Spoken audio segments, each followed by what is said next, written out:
지난주까지 창세기 1장부터 11장까지 원역사에 대한 말씀을 여러분들과 나눴어요.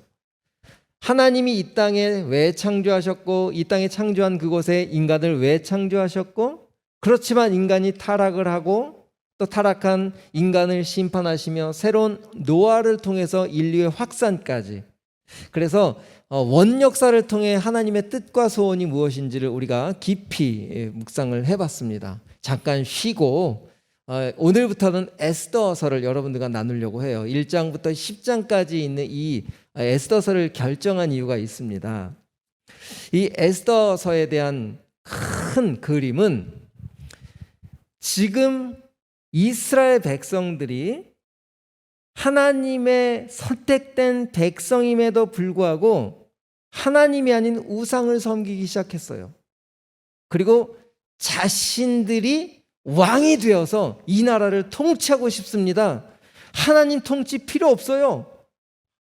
사람의 왕을 세워주십시오 해가지고 세운 왕이 사울 왕이었어요. 사울 왕, 다윗 왕, 솔로몬 왕 이후로 사진을 하나 올려주시면 잘 찾으셔서 분열 왕국이 되는 거예요. 그래서 12개의 지파 중에 10개의 지파가 여로보암이라는 사람을 통해 북이스라엘을 만들었고, 솔로몬의 아들인 르호보암을 통해서 두 지파가 함께해서 남유다라고 하는 분열 왕국이 돼버렸어요. 자, 북이스라엘은 19명의 왕들을 통해서 아수르의 BC 722년에 망하게 되었고, 남유다는 20명의 왕들이 지나가면서 344년 동안 통치 끝에 바벨로니아에 의해서 멸망을 합니다. 이렇게 하나님의 백성들은 갑자기 외부의 침략에서 망한 게 아니었어요. 오래전부터 너희들 내 백성이야, 내 사람들이야 하지만 너희들이 나를 떠나 살게 되면 너희들에게 이런 고통의 시간들이 찾아올 거야. 그래서 다른 신을 섬기지 말고 나만 섬겼으면 좋겠다. 우리 하나님 앞에 온전히 창조주의 피조물로 하나님 안에 다스림을 받는 나라 민족이 되었으면 좋겠다. 그래야 너희들을 통해 온 세상이, 온 민족이 구원을 받지 라고는 그 말씀을 계속 우리 선지자들 통해서 하셨는데, 그 선지자들의 말을 듣지도 않는 거예요. 자기 욕심대로, 자기 방법대로 세상이 하는 나라 그대로, 제사장 나라가 되어야 될 이스라엘 나라가 세상 나라와 별반 다르지 않게 살고 있는 거예요. 그러니까 하나님은 어떻게 하셔야 될까요? 특단 조치를 내리는 거예요. 이들이 구별된 백성이라는 것을 알려주시기 위해서 이들을 포로로, 세상의 왕들을 들어서 포로로 잡혀가게 하시는 거예요. 그렇게 포로로 70년 동안을 잡혀가게 하신 이유가 뭘까? 여러분, 내 백성이라면, 내 사람이라면 고통을 안 주는 게 좋을까요? 고통을 주는 게 좋을까요? 우리는 신앙생활이라는 것이 고통 없는 사람, 고통 없는 인생, 평안한 인생, 좋은 인생 되기 위해서 신앙생활을 한다고 생각하지만, 여러분, 신앙생활과 믿음은 다릅니다. 신앙생활은 우리 종교생활과도 같은 거예요. 우리의 방법과 우리의 꿈과 우리의 노력과 우리의 힘으로 신이라는 존재를 통해서 내 삶에 좋은 것들을 취하기 위한 것이 신앙생활 같은 거예요. 열심히 교회 다니고 열심히 헌금 내고, 근데 하나님은 그 신앙생활 필요 없다는 거예요. 하나님이 원하는 것은 신앙생활, 종교생활이 아니라 나는 너희들의 어떤 종교의 대상의 존재가 아니라 나는 너희들과 연합하고 싶은 사람이야. 나와 함께 하고 싶은 사람이야. 내 마음으로 살기를 원해. 나와 함께 동행하기를 원해. 그게 믿음이거든요. 보이지 않는 하나님이 내 안에 오셔서 나와 함께 연합된 그분의 마음으로 이 땅을 살아가는 것. 완전히 종교와 다르거든요, 우리는. 그런데 이스라엘 백성들이 그렇게 살기를 원하셨는데 세상 종교와 똑같이 하나님을 대하고 다른 이방신과 똑같이 비가 필요하면 태양신을 찾듯이 내 어떤 필요에 의해서 하나님을 찾는 그냥 이방신들과 똑같이 하나님을 대하니까 하나님 입장에서는 내 백성만큼은 그렇게 살면 안 되는데, 세상을 구원해야 될 백성들이 되어야 되는데 너희들 그렇게 살면 안 돼. 한번 포로로 가봐. 그래서 70년 동안을 포로로 잡혀가게 하시는 거예요.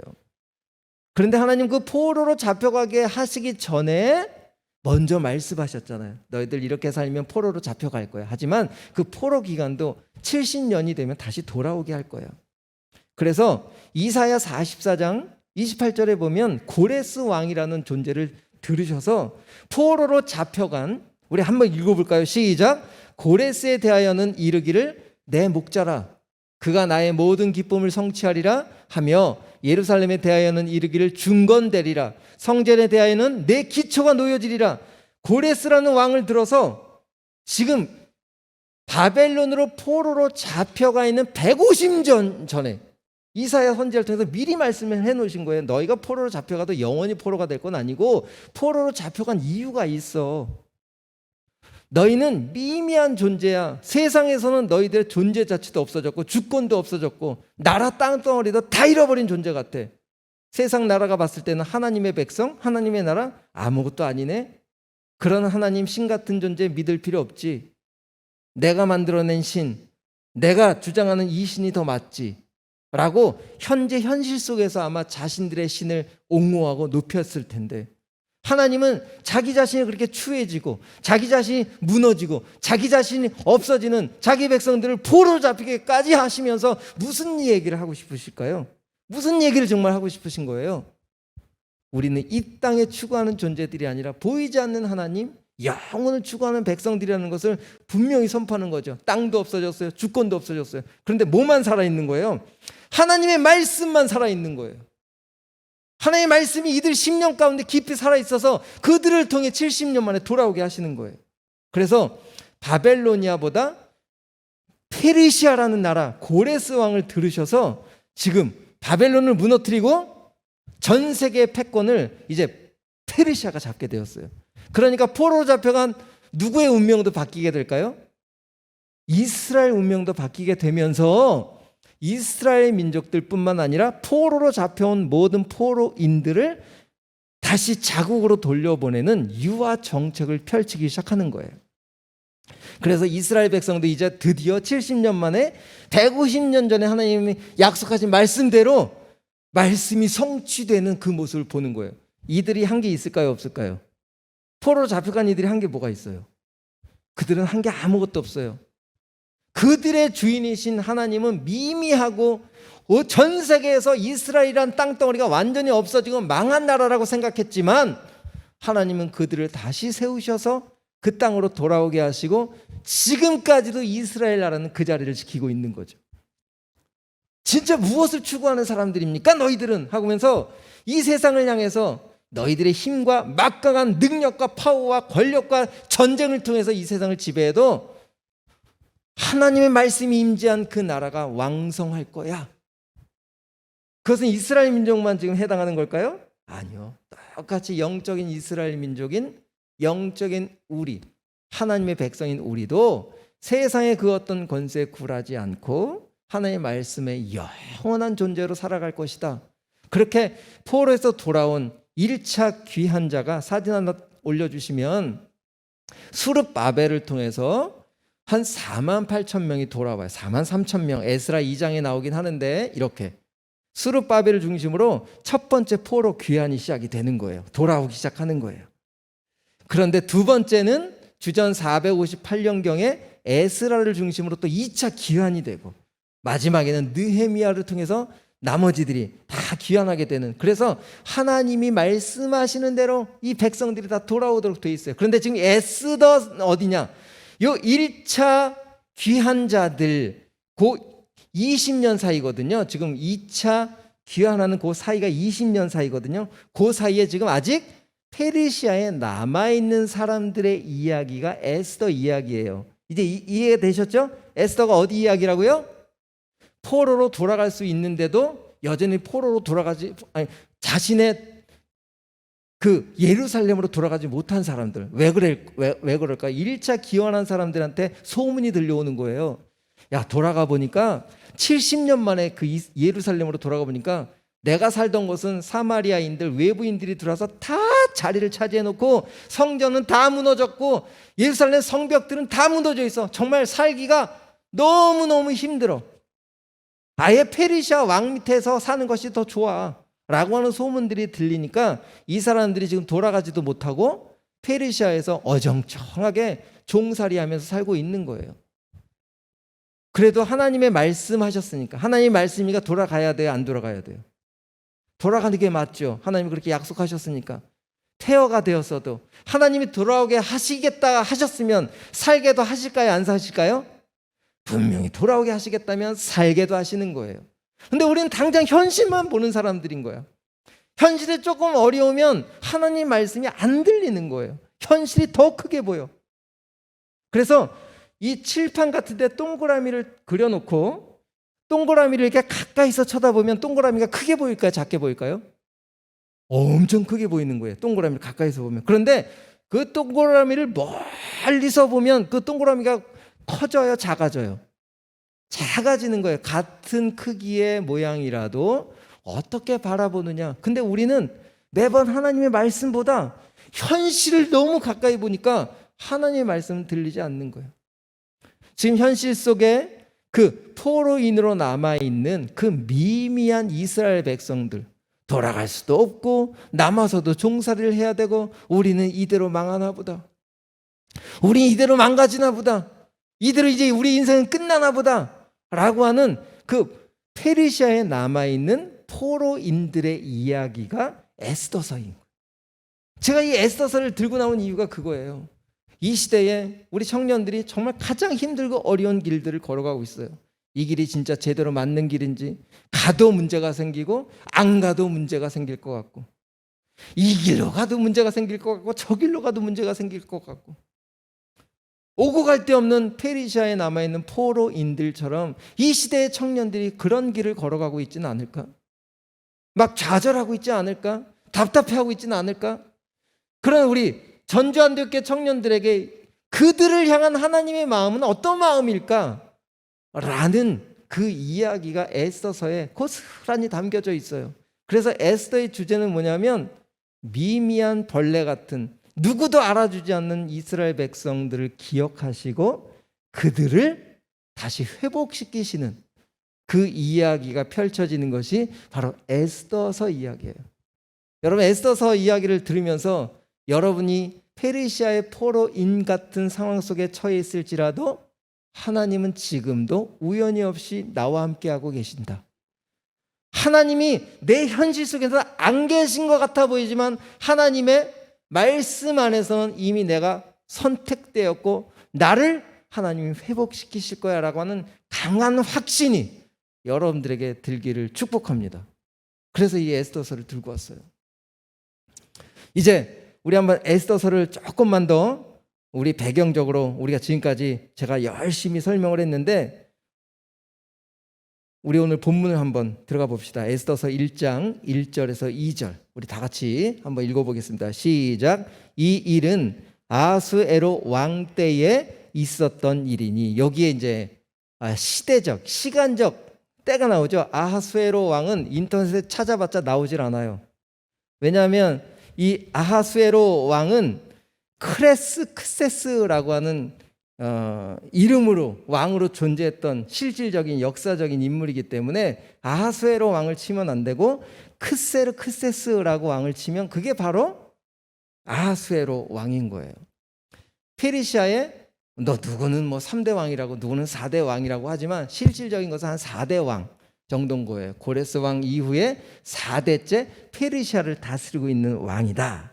그런데 이 역사학의 아버지라고 불리는 헤로도투스, 이 사람이 이 아하수에로 왕에 대한 평가를 해놨는데, 아하수에로 왕은 페르시아 역사는 가장 무서운 세 왕 중에 한 사람이다. 그리고 외모도 가장 출중했으며 야심이 엄청 크고 무자비한 통치자였다. 질투심도 엄청 많았다. 이렇게 이를 평가하고 있어요. 1절 뒤에 보니까 조금 더 올려봐 주실까요? 이런 아하수에로 왕, 무자비한 왕, 야심이 크고 야망이 큰 이 왕이 어디서부터 다스렸느냐? 인도, 중국의 바로 밑에 인도부터 구스, 아프리카의 에티오피아까지 광활한 117개의 지방을 다스리는 왕이었다. 어마어마한 거대한 땅을 다스리는 제국이었어요. 페르시아 제국. 지금 1절에 이 아하수에로 왕과 아하수에로 왕의 상황을 보니까 와, 넘사벽인 거야. 진짜 금수저지. 이 사람이면 못할 게 없어요. 그것을 지금 1절에 딱 선포하는 거야. 세상의 1인자. 세상에 이 사람이면 모든 것이 통과될 수 있는, 다 다 누군가 로망을 꿈꾸고 있는 바로 그 대상. 그게 아하수에로 왕.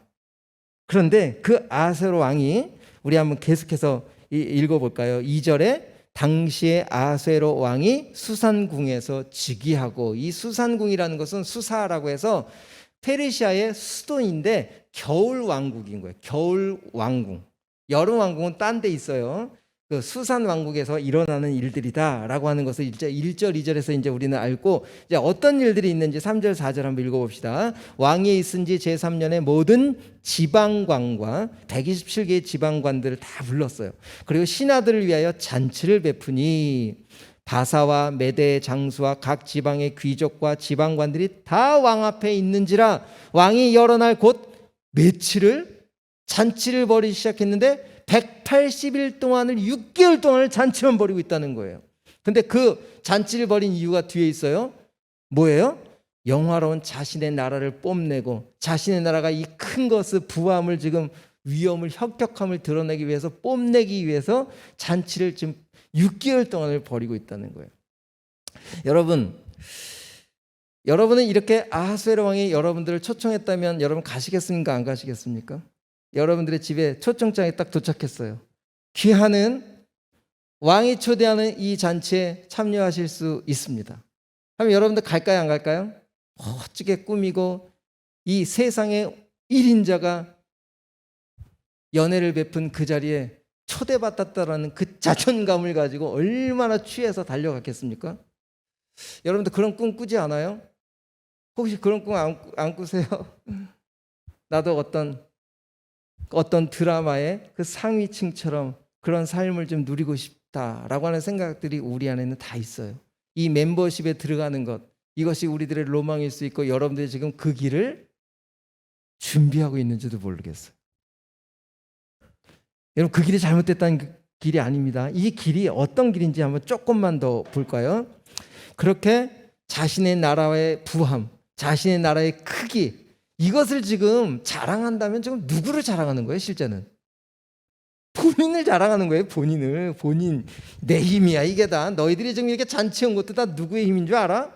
라고 하는 거죠. 5절에 한번 봅시다. 이날이 지남에 왕이 또 6개월이 잔치를 했는데, 이 6개월이 지나고 난 다음에 왕이 또 도산 수상에 있는 귀천간의 그 백성들, 지금 수산궁에 있는 백성들까지 이제 다 불러 모아서 또 잔치를 벌이는 거예요.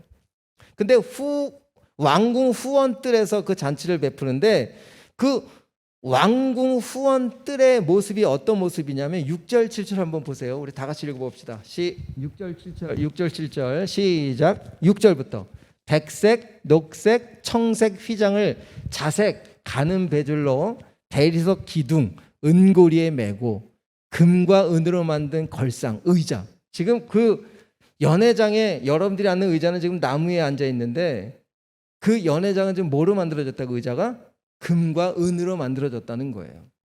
그리고 바닥은 초호합한 보석으로 막 바닥을 휘황찬란하게 깔아놨다는 거예요. 그리고 7절에 보니까 그들에게 주는 금잔으로 마시겠다는 거예요. 근데 그 잔의 모양이 다 다르대. 앉은 것은 금, 은, 내가 손에 든 것은 금잔. 그 다음에 어주가 한이 없었다. 왕이 주는 술, 왕이 주는 그 흥, 왕이 주는 즐거움, 왕이 주는 그 모든 것들이 끝이 없었다는 거예요. 여러분 가고 싶죠? 여기는 하나도 가고 싶은 생각이 안 들어서 저는 이 일장을 읽으면서 야 나도 한번 가고 싶다 이런 생각이, 한 번쯤 가고 싶지 않을까요? 가서 경험하고 싶잖아요. 여러분, 그런데 이런 멋들어진 호화찬란의 잔치를 왜 성경이 이렇게 자세하게 설명하고 있을까요? 이 에스더서는요 10장까지 되어 있는데 잔치 얘기만 10번 나와요. 계속 잔치 얘기만 나와요. 잔치 얘기. 여기서 주는 의미가 뭘까? 여러분, 세상이 1인자가 주는 잔치 속에서 누구나 참여하고 싶고 누구나 그것을 로망을 갖고 이 땅에 사는 사람들은 다 그 길을 향해 달려가고 있어요. 1인자가 되고 싶다. 1인자가 되고 싶다. 1인자가 되고 싶다. 그런데 저는 이 아하수에로 왕이 깔아놓은 이 잔치의 연회장을 딱 고민하고 묵상하는데 하나의 그림이 떠올랐어요. 그 그림이 뭐냐면 요한복음 5장에 나오는 그림이에요. 베데스다 연못이에요. 베데스다, 베트, 집이잖아요. 그 다음에 헤세드, 은혜, 자비의 집, 베데스다. 베데스다의 연못은 어떤 일들이 벌어지느냐, 이렇게 그 안에는 많은 환자들이 있는데 맹인, 눈먼 사람, 다리 저는 사람, 혈기 마른 사람은 뭐냐면 중풍병자예요. 이런 사람들이 대표적인 환자들인데 물의 움직임을 보고 기다렸다가 어느 날 천사가 내려서 물을 탁 동일 때 제일 먼저 뛰어가서 물속에 들어가면 나음을 입는, 그래서 은혜의 집인 거예요. 근데 여러분 생각해 보세요. 그게 진짜 은혜의 집인가요? 눈이 먼 사람이 어떻게 빨리 들어가요? 다리 저는 사람이 다른 환자보다 어떻게 빨리 갈 수 있어요? 중풍병자, 이 혈기가 말라가지고 몸을 움직이지 못하는 사람이 어떻게 그 연못에 빨리 들어갈 수 있겠어요? 이 세 사람의 모습은 정말 서로 경쟁해야 되고 누군가 그 안에 들어가면 자기는 패배자가 되어야 되는 마른 베데스다 은혜의 집인데, 그 안에는 수많은 치열한 질투와 미움과 모함과 화남과 다툼과 분냄과 이런 것들이 가득한 곳인 거예요. 이것이 딱 떠오르는 거예요. 지금 아수에로 왕이 벌인 잔치 안에는요, 어떻게 결론이 나느냐, 오늘 9절 한번 본문으로 한번 다시 돌아와서 11절 한번 보겠습니다. 11절. 왕후 와스디를 청하여 왕후의 관을 정죄하고 왕 앞으로 나오게 하여 그의 아리따움을 뭇백성과 지방관들에게 보이게 하라. 지금 이제 잔치의 마지막 편에 어떻게 됐냐면 이 왕이 자기 아내의 미모에 출중한 것을 누군가에게는 보여주고 싶은 거예요. 근데 여러분 잘 생각해 보세요. 이 배경을 알아야 되는데 지금도 이란과 이라크는 여인들은 뭘 뒤집어 쓰고 있죠? 히잡을 뒤집어 쓰고 있어요. 그리고 더 아프가니스탄 같은 데 가면 눈까지도 망사를 가려서 눈도 안 보이게 해주는 거예요. 이 페르시아의 전통이었거든요. 그러니까 페르시아의 술자리는 절대 여자가 오지 않도록 돼 있었어요. 근데 왕이 지금 취해가지고 그 관례를 다 깨버리는 거예요. 뭐 때문에? 자기의 자랑, 미모, 자기 여자, 내가 갖고 있는 권리, 내가 갖고 있는 권한, 나는 1인자야 라는 것을 사람들에게 뽐내기 위해서 이 와스티의 아내를 불렀는데 7명을 보냈는데도 오늘 본문을 여러분들이 한번 읽어보면 7명을 다 거절해. 왜요? 이 와스티는 갈 수 있는 상황이 아닌 거예요. 관례상. 오직 그 사람들은 자기 남편에게만 자기의 몸을 보이게 돼 있어요. 그게 법으로 돼 있는 거예요. 그런데 이 왕이 지금 미친 거야. 자기의 권한과 1인자의 힘을 지금 뽐내기 위해서 그런 페르시아의 관례조차 다 무너뜨리고 무조건 불러오라는 거예요. 그런데 안 와. 그랬더니 어떤 일이 벌어지냐. 12절. 그러나 왕후 와스디는 내시가 전하는 왕명을 따르기를 싫어하니 왕이 진노하여 마음속이 불붙는 듯하더라. 그리고 19절 21절에 보니까 어떤 일들이 벌어지느냐. 이 일로 인해서 왕후 와스디를 폐위시켜버려요. 자기 마음대로요.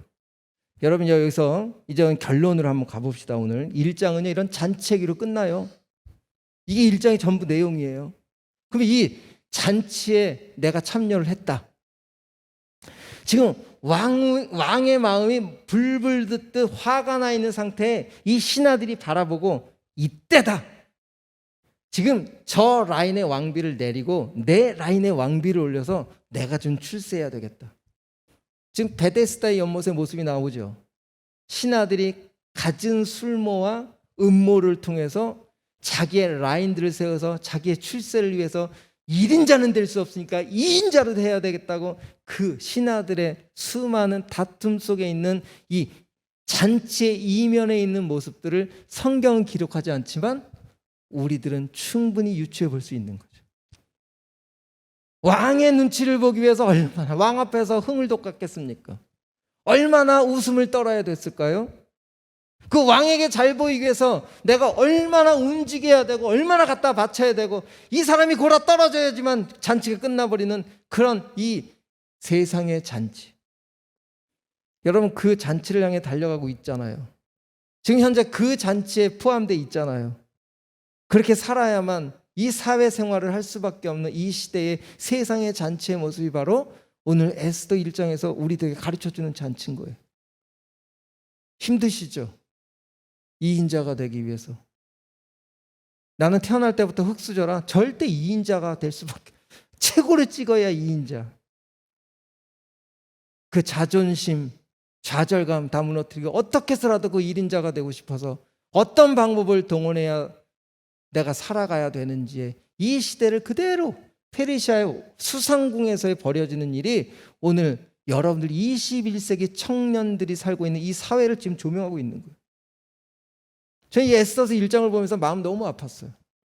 저도 그 시대를 살아봤고, 하지만 그 시대 속에서 나는 어떤 잔치를 향해 지금 달려가고 있는지 분명히 확신이 들었기 때문에 이제는 그 세상의 잔치가 그렇게 크게 와닿지 않아요. 아무리 화려하고 아무리 금 의자를 나한테 갖다 줘도 저는 거기 가서 앉지 않아요. 그 사람들에게 알랑방구를 끼고 내 어떤 자존심을 팔고 하지 않아요. 진짜 하나님 향한 잔치는 어떤 자리에 있어야 될까? 이제 에스더서 1장에서는 계속 우리들에게 도전하고 있는 거예요. 너희들은 지금 어떤 잔치를 향해 가고 앉아 있는가? 너희들이 앉아 있는 그 의자는 어떤 의자야?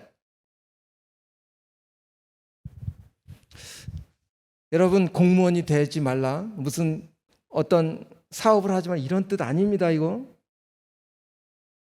그 안에서 벌어지는, 누구를 죽여야 살아나는 이 세상 속의 흐름 속에서 여러분들은 지금 어떻게 살아가야 되는지, 이것을 에스더서가 우리들에게 1장을 통해 지금 아하수에로 왕의 세상의 가장 화려한 잔치를 통해 이 결과가 어떻게 되는지를 우리한테 보여주는 거예요. 봐라, 세상의 잔치는 그 1인자의 힘에 의해서 어느 순간 폐위가 되고 분열이 되고 파괴가 되고 살인이 일어나고. 여러분, 이것이 이 세상에서 일어난 일이에요. 그렇죠? 현실 속에서 일어난 일이에요. 저 사람을 내가 누르지 않으면 내가 승진이 안 되는데, 어떤 방법을 동원해서 내가 승진해야 되는 이 길을 찾기 위해서는 가장 세상의 방법들을 동원해야 되는 거죠. 여러분, 이 시대를 살고 있어요. 그렇다면 오늘 무슨 결론을 내야 될까? 무슨 결론을 내야 될까? 세상은 아무리 화려하고 풍족해도 그 안에는 온전한 자비가 없다는 거예요. 그 안에 깊이 들어가면 들어갈수록 공허함만 쌓인다는 거예요. 그래서 그것을 채우기 위해서 수많은 방법들을 동원해야 되는 그 중에 하나가 종교생활일 수도 있는 거예요. 여러분, 여기는 여러분의 허무한 것을 채워지는 곳이 아닙니다. 여기는 우리들이 죽어지는 곳이에요. 여기는 십자가에서 우리가 죽어지는 곳이에요. 채워가는 곳이 아닙니다. 여러분, 여기 채우러 오셨다면 다른 데 가세요. 우리 하늘님 청년부는 채우는 곳이 아닙니다. 내가 십자가에 죽어질 때 성령이 채워지면 성령 안에 세상의 모든 그것보다 영원한 것이 채워지는, 그 영원한 것은 우리의 힘으로 채워지는 게 아니거든요. 우리가 죽음으로만 들어갈 때 영원한 것이 채워지는 세팅이 되어 있는 거죠. 왜 그러냐? 이 에스더 얘기가 그걸 풀어가는 거예요. 2장부터.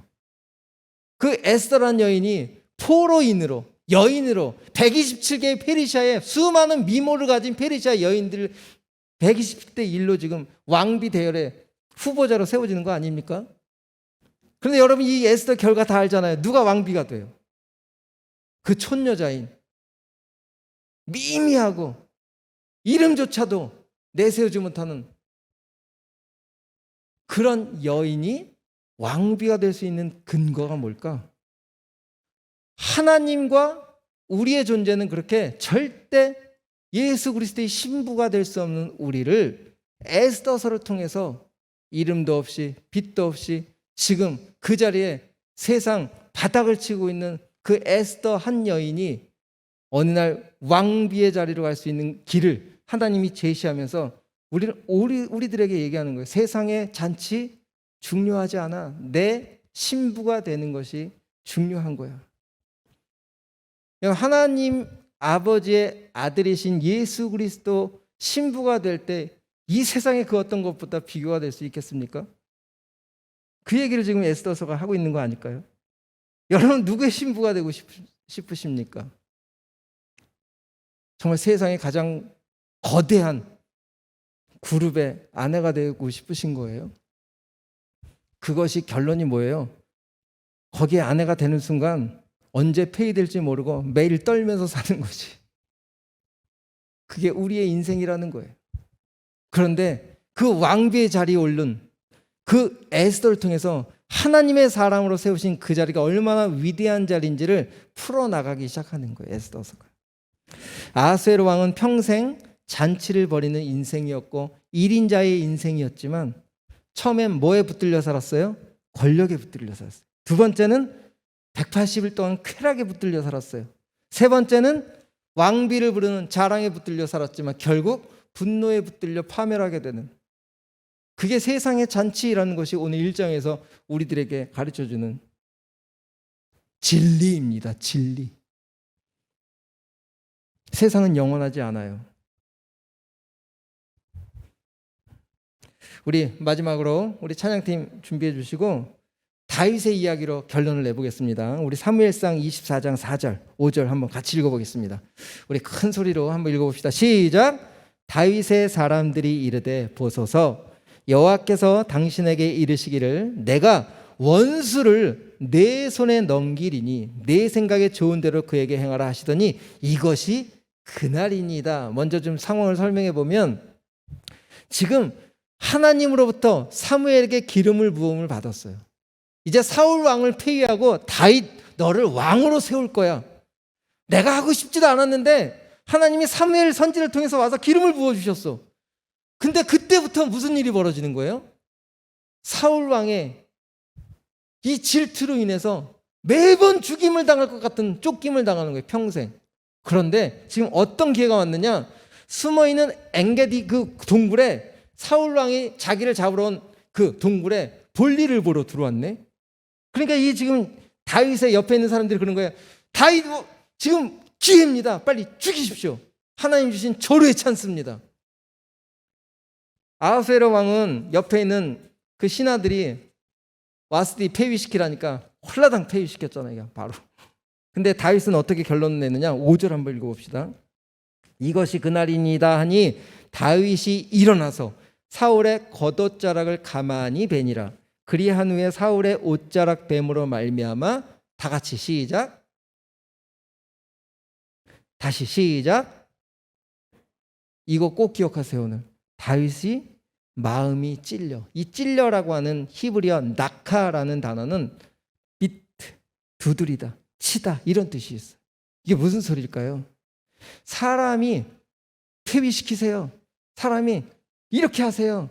사람의 말에 흔들리지 않고 당장 죽일 수 있는 힘이 있어도 하나님이 하시는 음성의 두드림 속에 그 말씀에 반응했을 때 그 인생이 어떻게 사용됐어요? 당장은 쫓기는 인생 같아 보이고 지금은 사울이 왕인 것 같아 보이지만 하나님은 마침내 말씀하시는 대로 다윗을 가장 넓은 이스라엘 전역의 지도자로, 왕으로 세우시는 거죠. 이것이 하나님의 나라의 원리인 거예요. 지금 당장은 잔치 같아 보이지 않고 즐거워 보이진 않지만 하나님의 말씀에 머물러 있는 오늘이 하늘의 잔치가 열려지는 곳이죠. 여러분들 오늘 그 하늘의 잔치에 계신 거고, 특히 다음 주 주일날 이 시간부터 시작되는 우리 여름 수련회, 여러분 이 여름 수련회 하나님이 준비하신 말씀과 찬양으로 여러분들 뜨겁게 만져주시고 성령님을 꼭 기대하세요. 세상의 그 어떤 잔치, 여러분 지금 스케줄 잡아놓은 거 조금 세상의 잔치들은 좀 뒤로 하고, 우리 수련의 잔치, 이 하나님이 만들어주신 잔치에 여러분들 하루라도 꼭 와서 참석하세요.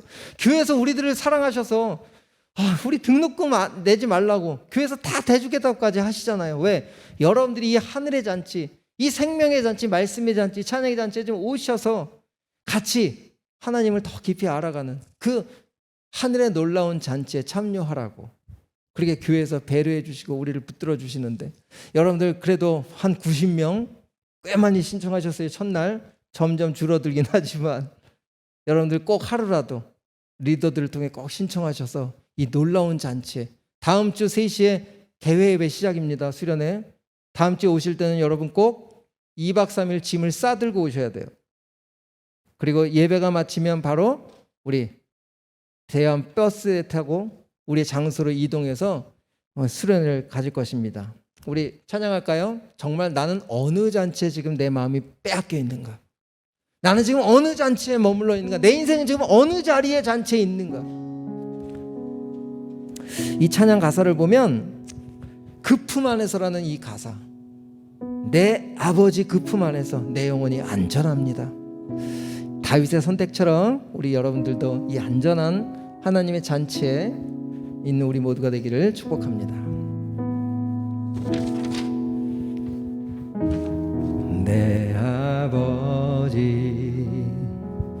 그 품 안에서 내 영혼은 안전합니다. 주 손길로 내 삶을 안으시니 그 평강이 나를 덮습니다. 우리 다시 한번 내 아버지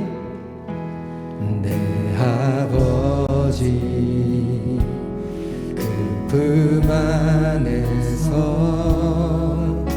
내 영혼은 안전합니다. 주 손길로 내 삶을 안으시니 그 평강이 나를 덮습니다. 나 비록 넘어지며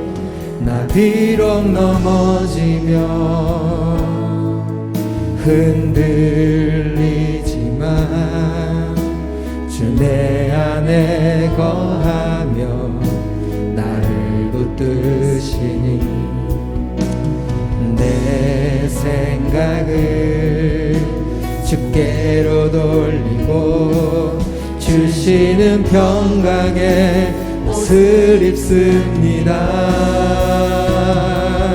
주 약속 안에서 내 영혼 평안해 내 뜻보다 크신 주님의 계획 나 신뢰해 두려움 다 내려놓고 주님만 의지해 주 안에서 내 영혼 안전합니다. 우리 다시 한번 내 아버지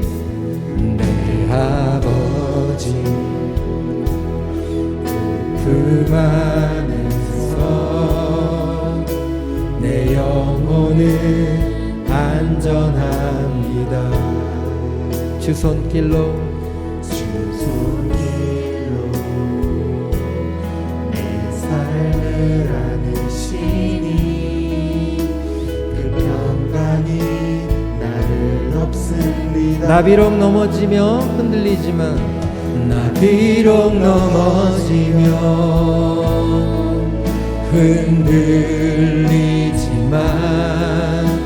주 안에 거하며 나를 붙드시니 내 생각을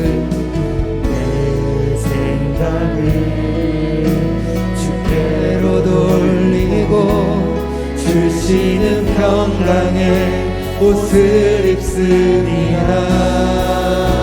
주 약속 안에서 내 영혼 평안해 내 뜻보다 크신 주님에게 나 신뢰해 두려움 다 내려놓고 주님만 의지해 주 안에서 내 영혼 우리 다시 한번 주 약속 안에서 내 영혼 평안해 주 약속 안에서 내 영혼 평안해 내 뜻보다 크신 주님의 계획 나 신뢰해 두려움 다 내려놓고 주님만 의지해 우리 한 번만 더 고백하며 나갑시다. 우리 주님 안에서 우리 그 평안을 누리며 나갑니다. 주 약속 안에서 내 영혼 평안해 내 뜻보다 크신 주님의 계획 나 신뢰해 두려움 다 내려놓고 주님만 의지해 주 안에서 내 영혼 안전합니다. 우리 기도하겠습니다.